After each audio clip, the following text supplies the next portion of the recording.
하나님은 능하시나 아무도 멸시하지 아니하시며 그의 지혜가 무궁하사. 아멘. 오늘 본문의 말씀을 보면 하나님은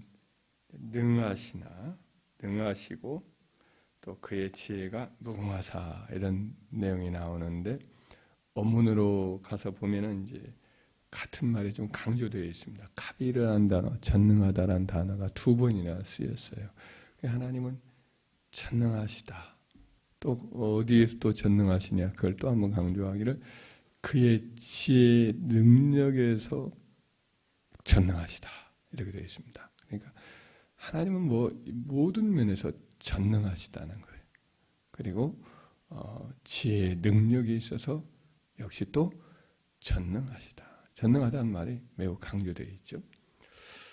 그러면서 또 여기서 첨부했던 말이 뭐냐면, 지혜자인 엘리후가 한 말인데, 하나님은 아무도 멸시하지 아니하신다라는 말씀이 이제 첨부되어 있어요. 전능하다는 말과 좀 대조적으로 기록되어 있는 말이죠. 하나님은 힘이 있으시고 또 그의 지혜와 그의 지혜의 능력에 있어서, 혹은 지혜의 이해력에 있어서 전능하시지만, 그러나 하나님은 아무도 멸시하지 않으신다라는 거죠.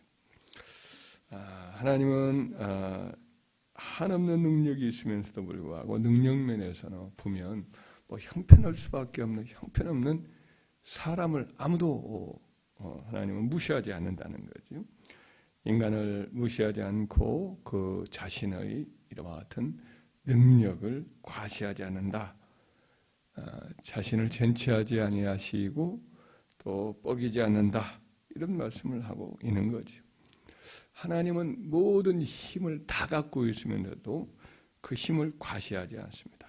그의 능력과 그의 영광과 그의 지혜와 위엄을 오히려 숨기시지요. 자기 힘을 다 드러내기보다는 오히려 힘을 빼시지요. 그리고는 도리어 약한 자, 뒤처진 자, 버림받은 자들을 무시하지 않고 품으시지요. 그들의 낮은 자리까지 친히 내려가시고 그들을 곁에 머물면서 그들과 함께 하십니다. 그래서 구약의 율법을 이렇게 보면은, 하나님께서는 기업이 없는 가난한 사람들, 레위인들, 혹은 나그네들, 고향 땅을 떠난 잠시 머물다가 지나가는 거류자들, 이런저런 이유로 이제 가난해진 사람들, 병든 자들, 이런 사람을 항상 챙기셔요. 그래서 절기 때에도 그 백성에게 반드시 그 음식들을 그런 어려운 사람들과 함께 나눠 먹으라 명하시고, 하나님께 제물을 드리고 화목 제사를 드리면 늘 이렇게 가난한 자들과 함께 성전까지 올라가서 그 제물을 함께 나누어 먹도록 그렇게 명을 하셨어요. 예수님도 이 땅에 오셔서 주류 사회에서 뒤처진 그런 사람들 있잖아요. 세리나 창기들, 이런 사람을 품으셨어요. 그들의 친구가 되셨습니다. 어린아이들이 그 당시는 아무도 돌아보지 않는, 사람 수도 안 치는 소외된 사람들인데, 그 어린아이들이 예수님께 나오는 것을 보고 제자들은 막습니다. 바쁘신 분한테 귀찮게 아이들이 이렇게 데리고 오느냐고 그 부모까지 나무라죠. 근데 예수님은 그 모습을 보고 화를 내면서 자기 제자들을 나무래시면서, 어린아이들이 내게 오는 것을 금하지 말라. 그럼 하나님 나라는 이런 자의 것이다. 이렇게 말씀을 하시지요.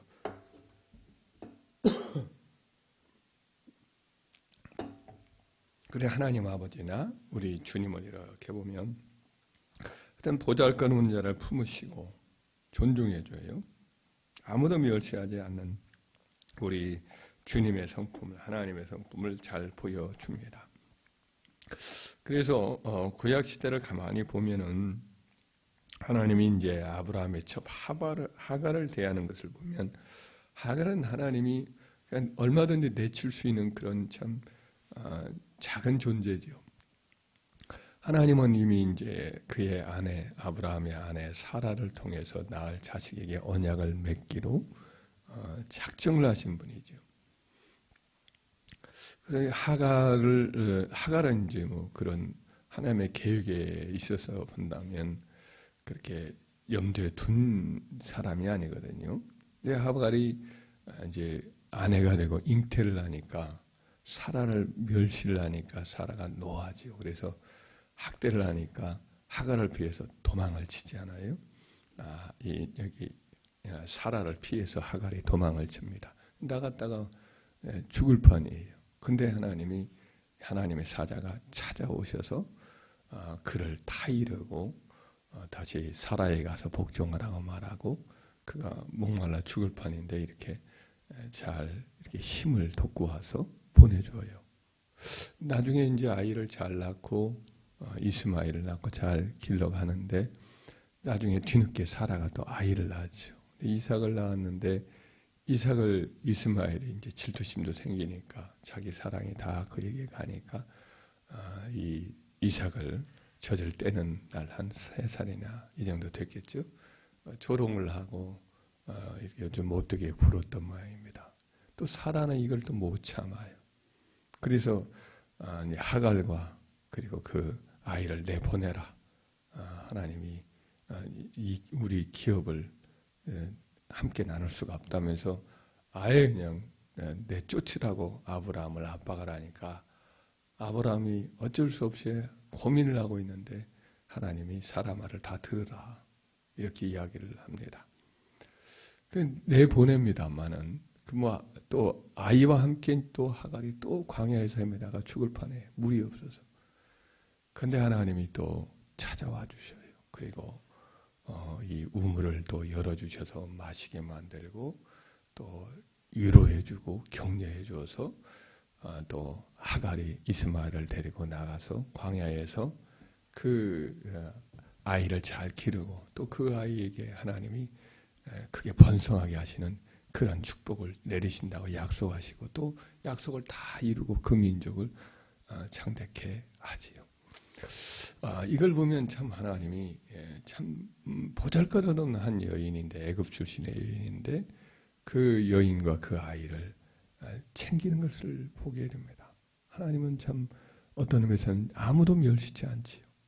나중에 야곱의 아내였던 레아나 그 라헬의 사이에서 벌어지는 여러 가지 그 마음의 괴로움 같은 거지도 하나님은 신경을 쓰셔요. 원래 야곱이 유가집에 가서 라헬을 사랑해서 둘째 아이 레아의 동생인 라헬을 사랑해서 7년을 모심으로 일을 합니다. 날이 차가지고 결혼을 해서 첫날 밤을 지냈는데 깨어나서 아침에 보니까 화장을 다 지우고 보니까 레아예요. 원래 라헬을 위해서 결혼하기로 그 고생을 했는데 레아가 첫날 밤에 나타나서 이렇게 결혼을 하게 되니까 따져도 소용이 없습니다. 이 근방에서는 이 둘째가 첫째 시집 보내기 전에 가는 법이 없다. 다시 라헬을 위해서 7일을 또 채워라. 그리고 난 다음에 또 라헬을 주겠다. 그래가지고 7일 지난 다음에 또 라헬을 이제 얻게 되지요. 또 7년 동안을 또 봉사를 또 받아내지요. 그러니까 이 야곱 입장에서는 레아에 아무런 애정이 없는 거죠. 레아 입장에서 본다면 남편은 여전히 있으나 없는 것처럼 참 마음이 괴롭고 힘들지요. 남편은 자기에게 얼굴 한번 제대로 밝히 웃어주지 않고 신경 쓰지 않고 그런 입장이죠. 근데 하나님은 뭐라고 말씀하냐면은 여호와께서 레아가 사랑받지 못함을 보시고 그의 태를 여셨으나 라헬은 자녀가 없었더라 이렇게 되어 있어요. 그러니까 하나님께서 그런 레아의 마음의 그 괴로움 이런 것들도 기억하시고 그 마음의 위로를 얻게 하시려고 태음문을 열어요.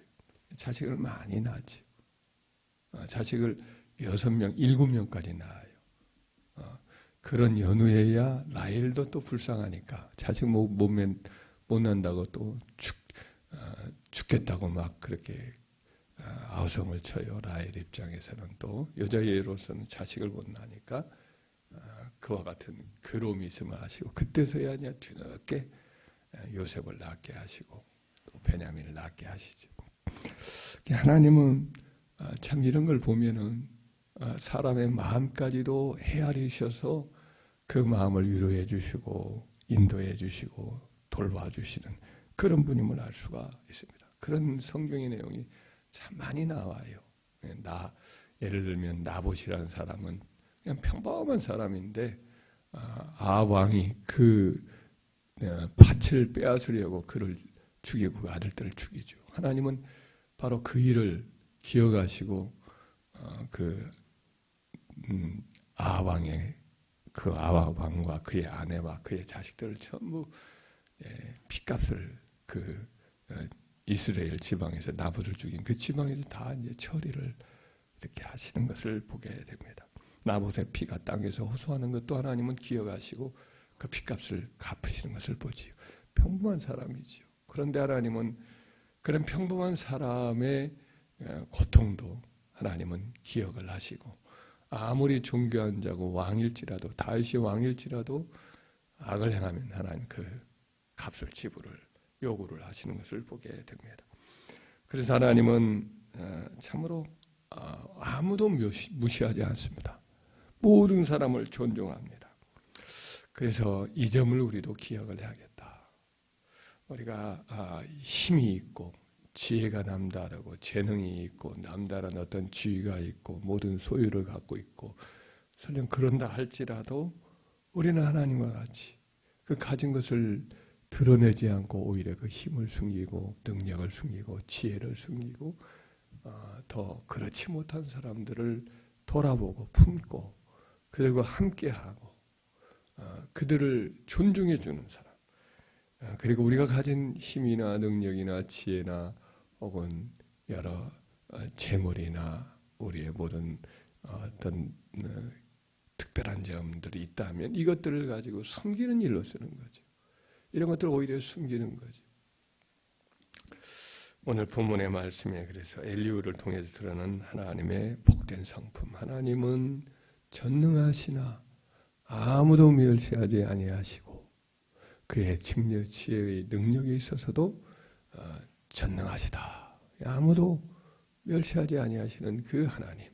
모든 걸 가지고 있지만 모든 것을 할 수 있지만은 오히려 이렇게 잠잠히 낮은 자와 함께 마음을 같이 하는 사람이 바로 하나님이신데 그분을 본받아서 우리도 이 땅에 사는 동안 항상 낮은 데를 돌아보고 우리의 삶을 그와 같이 섬기고 겸손하게 다른 사람을 돕는 일에 우리 인생을 드리는 저와 여러분 되기를 주의 이름으로 축원합니다.